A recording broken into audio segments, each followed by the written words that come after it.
Hi everyone, welcome back to the next video of this entire series where we are talking about SharePoint Online. In the last video, we talked about how SharePoint permissions work. We talked about site groups, we talked about permission levels, we talked about permission inheritance, and I walked you through the SharePoint permissions. In this particular video, we are going to talk about site permissions.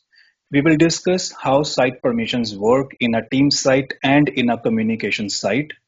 I will show you practically how to manage site permissions on a team site and on a communication site. We will talk about Microsoft 365 group membership. We will also talk about the team site with no Microsoft 365 group. We will also learn how to bypass Microsoft 365 group membership while assigning site permissions and how to properly remove users from the site permissions. Before we start managing permissions on a SharePoint site, we need to first understand what type of SharePoint site we are working on. Because depending on the site type, we manage the permissions differently. Let me show you this practically what we are talking about. Let's click Create Site. In SharePoint Online, we have two types of sites, Team Site and Communication Site. And for both these sites, we manage permissions differently. First, you need to understand the difference between communication site and a team site. A communication site is used for one-way communication. A communication site is used to share the information with the users, whereas a team site is used for collaboration. When you create a team site, you get Microsoft 365 group associated with that particular site. This Microsoft 365 group has a mailbox, it has a calendar. We can associate Microsoft Team with this group, and we can associate this group with Planner. The membership of a team site is managed from the Microsoft 365 group that is associated with the team site. So the idea behind this is the users who are part of this Microsoft 365 group, they will automatically get access to the group's mailbox, group's calendar. They will get access to the team that is connected with the group, the planner that is connected with this group, and they will get access to the SharePoint team site that is connected to this group.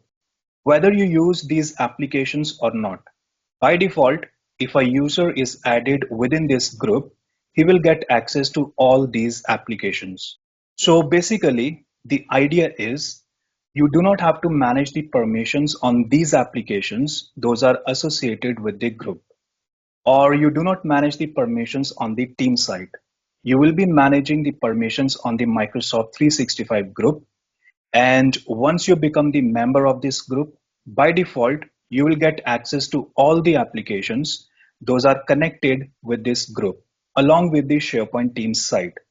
But in case of a communication site doesn't has a Microsoft 365 group associated. And the permissions for the communication site are managed from the site itself. Now let me show you how permissions work in a communication site. So this is a communication site, and you can easily identify if this is a team site or a communication site. In communication site, we do not see the group type and we do not see the number of members because the communication site doesn't has a group associated. So to manage the permissions for a communication site, you can click Site Access at the top right. And here you can see the site groups, site owners, site members, and site visitors. If you expand these groups, you can see this user is part of site owners group, so he has full control over this site. We do not have any user under site members and site visitors. Apart from this, you can also go to settings and then go to site permissions, and you can see same three groups here, and you can see this user is part of site owners group, and we do not have any user as of now under site members and site visitors. Now, if you want to add someone within these groups or you want to assign permission to a user over this site, So you can click share site, and here you will type the name of the user, for example, Bob Ross. And if you click on this drop down arrow, either you can assign him read permission, or you can give him full control over this site, or you can assign him edit permission. If you give read permission to Bob Ross, he will be added under site visitors group. If you give him full control, Bob Ross will be added under site owners group of this site. And if you give him edit permission, he will be added under site members group. So let's say we want to assign him edit permission. So let's click edit and click add, and let's expand site members. And we can see Bob Ross is now a member of this site. If you want to add someone in site visitors group, so click share site, and here let's add a user and give him read permission and click add. And we can see team 1 is added under site visitors group, and he has read permission over this site. Now let's say you want to give read-only permission to all the users of your organization on this particular site. In SharePoint, we have two default groups. If you go to advanced permission settings, and let's click on any group and go back to groups, here we can see everyone and everyone except external users. Everyone group includes all the users of your tenant, including the guest users. But the other group, everyone except external users, this group includes all the users of your tenant, excluding the guest users. So let's say I want to add everyone under this site with read-only permission, but I do not want to add guest users, or I do not want to give read-only permission to guest users. So we will click share site, and here we will type everyone, and we can select this group, everyone except external users, and we will give read permission and click add. And we can see everyone except external users are added under this particular site, and they have read-only permission. Now, apart from this interface, you can manage these permissions from here also. Let's go to advanced permission settings. And here we can see the same three groups: site members, site owners, and site visitors. As we discussed in the previous video, the groups that you see on the site level, these groups will be site owners, site members, and site visitors. But if you will go to advanced permission settings, here you will see same groups, but instead of site, this will show your site name. In my case, my site name is news. So under advanced permission settings, the group's name will start with news. So to manage permissions from advanced permission settings, if I click news members, which is the site members group, I can see Bob Ross is part of this group. And under visitors, we have team 1 and everyone except external users. Now, if you want to add someone within this site permission from advanced permission settings, you will click on the group, and at the top, you will click new, add users. And here you will look for the name and click share. And we can see team 2 is added under site visitors group. Same way, if I want to add someone in honors group, site honors group, so I'll click new. First, I'll click on the group and I'll click new.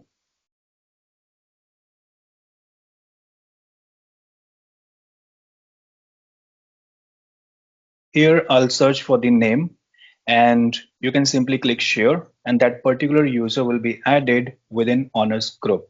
And same way, if I want to add someone in members group, I can click new, add users. And let's say I want to add Peter Smith. click share. So now Peter Smith also has added permission on this particular site. So either you can manage the permissions from advanced permission settings, or you can go to settings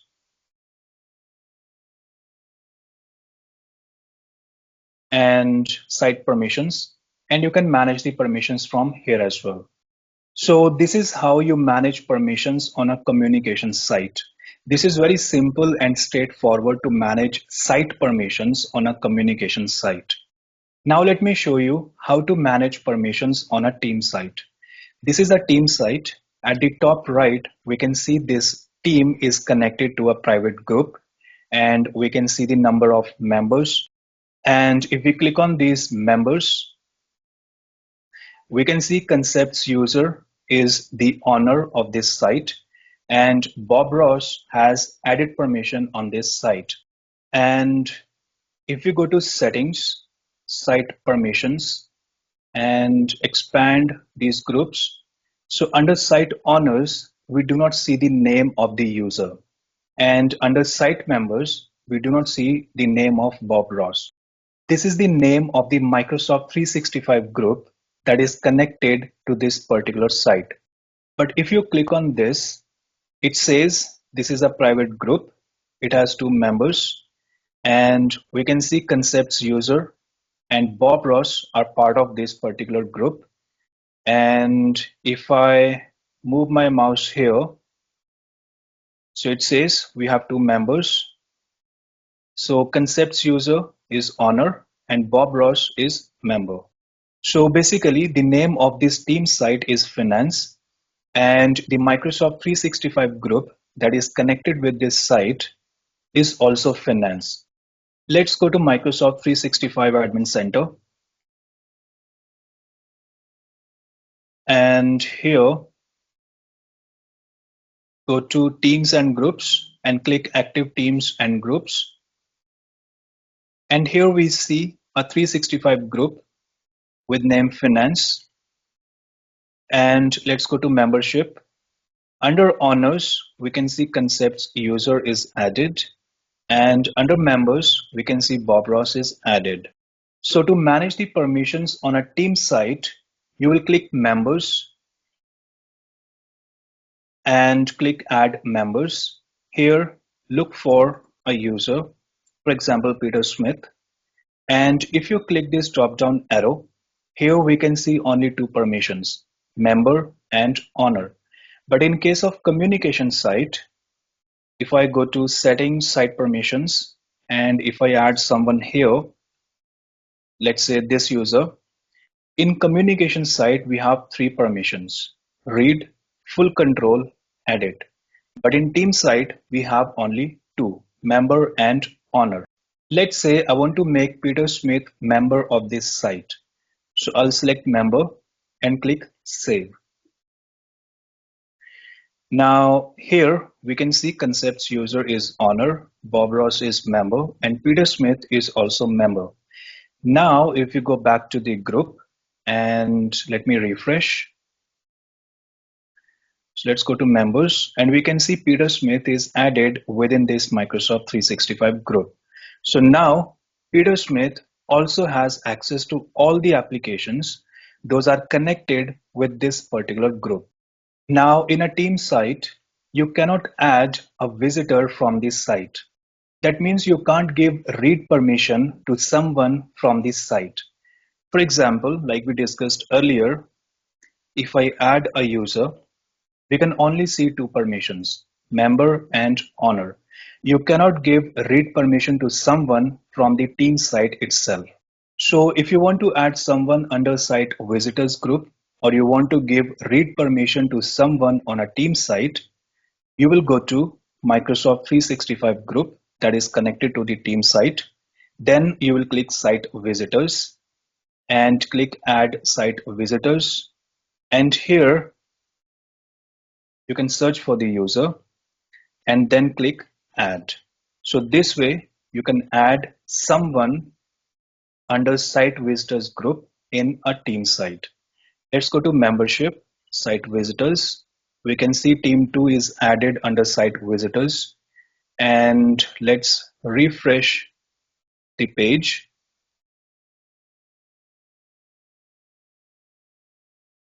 Let's go to settings, site permissions, and here we can see team 2 user has read-only permission on this particular site. So the bottom line is, for a communication site, we manage the permissions from the site itself, and for a team site, we manage the permissions from the Microsoft 365 group that is connected to the team site. Now we have talked about how to manage site permissions on a team site that is connected to Microsoft 365 group, and we have also discussed how to manage site permissions on a communication site. There is another type of team site in SharePoint that doesn't has a Microsoft 365 group associated, but only a SharePoint administrator or a global administrator can create this team site. You can create this team site only from SharePoint Online Admin Center. So let's go to SharePoint Admin Center.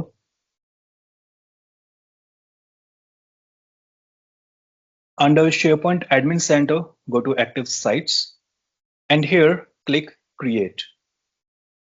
Now, if you click Team Site, this will create a team site that will have a Microsoft 365 group associated. And if you click here, you will create a communication site. But to create a team site that doesn't has a group connected, you will click Browse More Sites at the bottom.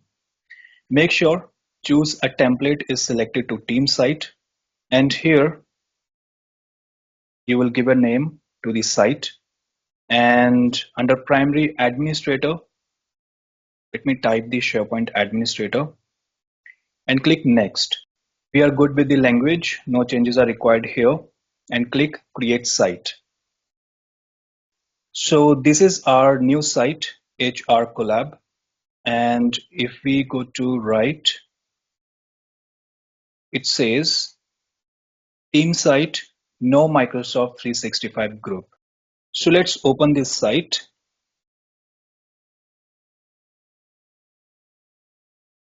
So you can see this is a team site. On the left, you can see this navigation bar that is available only within a team site. But at the top right, we do not see the group information, we do not see the group type, and we do not see the number of members. So to manage the permissions on a team site that is not connected to a Microsoft 365 group, you will click Site Access. You can see same group, site owners, site members, site visitors. If you want to add someone, look for the user. You can give him read permission, full control, or edit. Let's say I want to give edit permission to Bob Ross. Click Share. And we can see Bob Ross is added under Site Members group.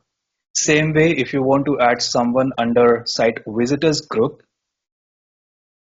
type the username and give him read permission. Click Share. Go to Site Access, and we can see this user has read-only permission on this particular site. And similarly, we can go to Settings, Site Permissions. We can click Share Site, and we can add a user from here also. Let's say I want to give him edit permission, click Add. So we have this user under Site Members. And if we go to Advanced Permission Settings,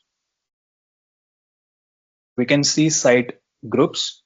And here you can see his site name is HR Collab.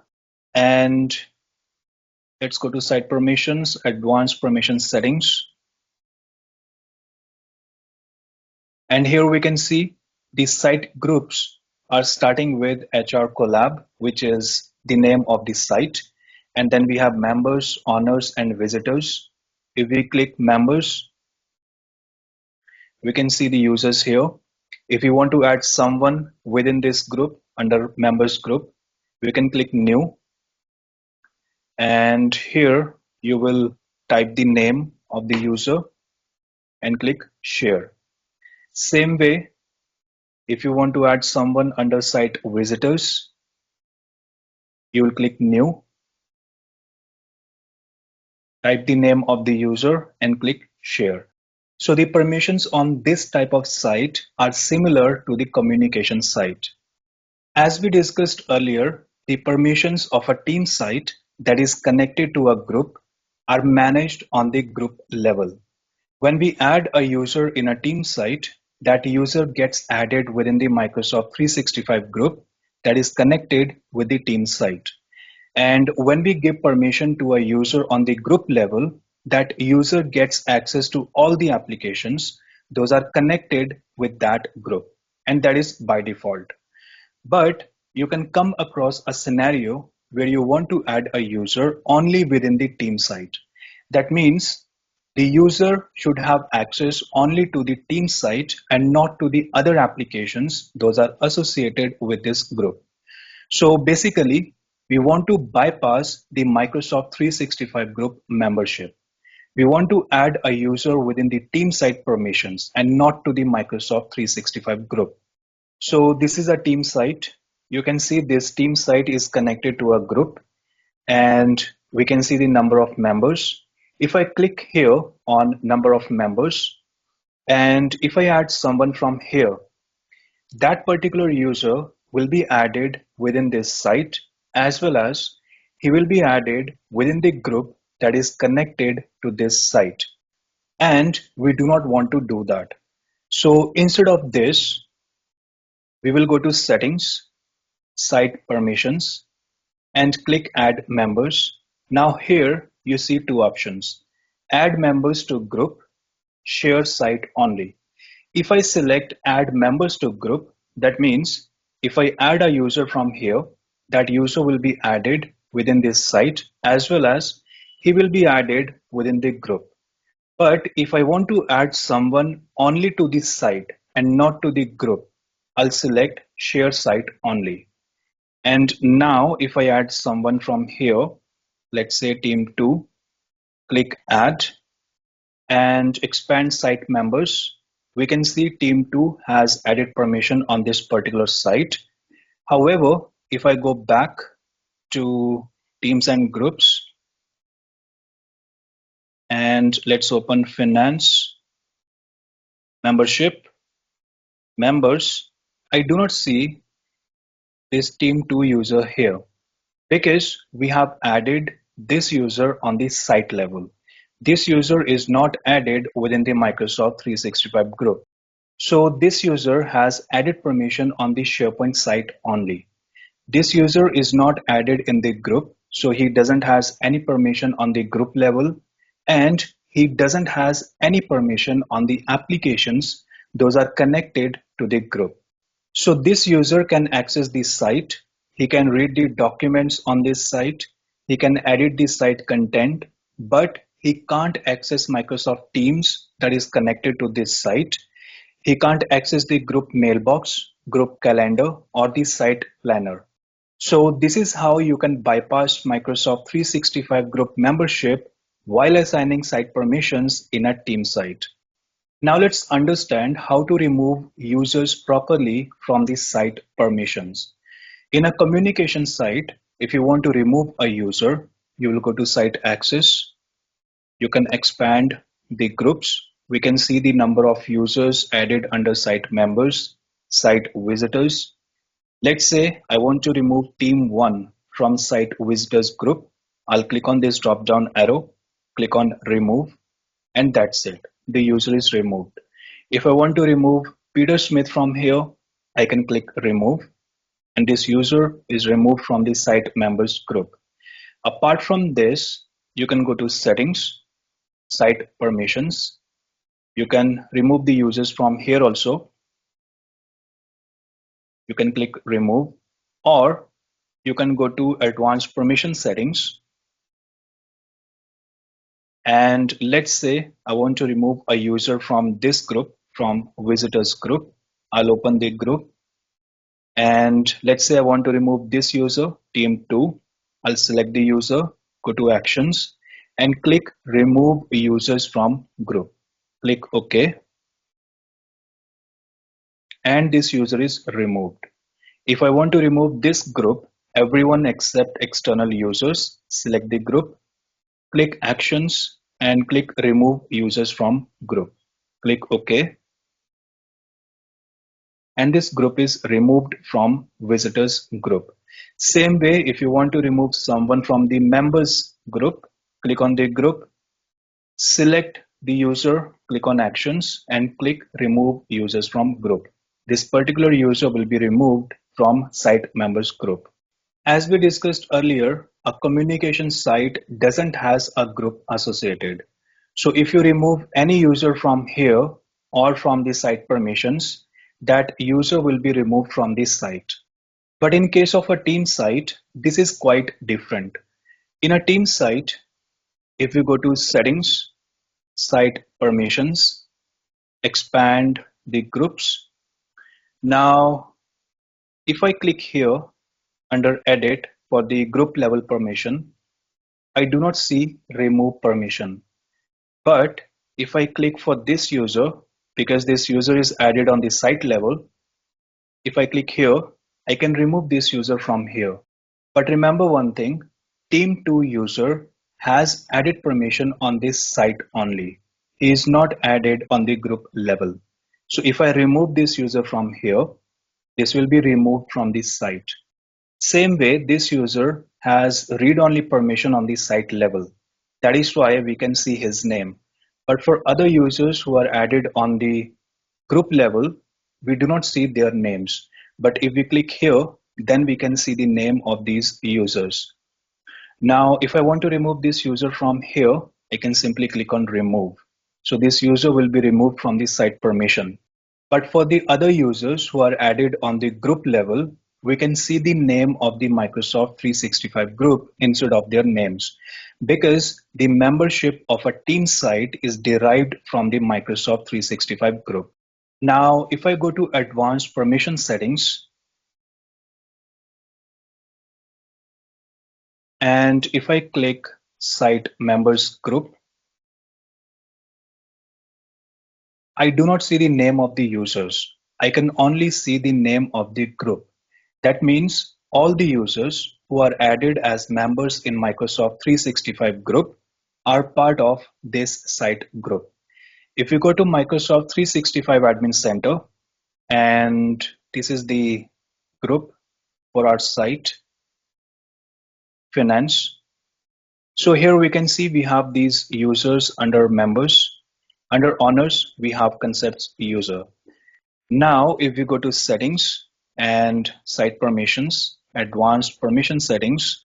So if I remove a group, let's say from site members, if I remove this particular group, so all the users who are part of this group should be removed.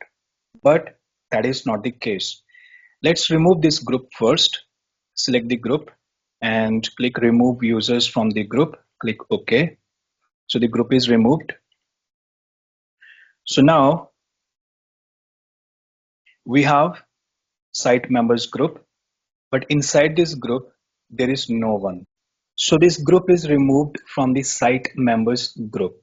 But if I go to home page and if we go to settings, site permissions, if we expand site members, we see there is nothing.